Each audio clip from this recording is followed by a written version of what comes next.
all those who have ears, listen to me. ಯಾರಿಗೆಲ್ಲ ಕಿವಿ ಇದೆಯೋ ಅವರು ಕೇಳಲಿ. जिनको कान है सुनो. ಯಾರಿಗೆ ಕಿವಿ ಇದೆ ಅವರು ಕೇಳಲಿ. आप बहरे हैं मत सुनो. ಆಗಿರುವುದಾದ್ರೆ ಕೇಳೋದು ಬೇಡ. सुनो मत. ಕೇಳಬೇಡಿ. आप इधर हैं.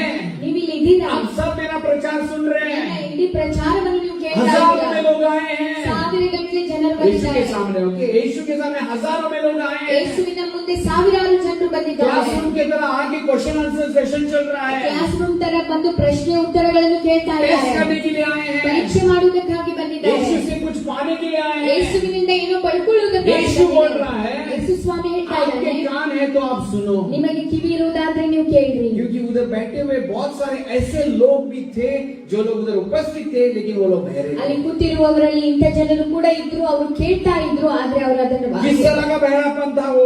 ಯಾವ ರೀತಿಯಾದಂತ ಕುರುಡುತನ ಇತ್ತು, ಕಿವುಡುತನ ಇತ್ತು. कठिन बहरापन था उनका. ಒಂದು ಕಠಿಣವಾದ ಕಿವುಡುತನ ಇತ್ತು.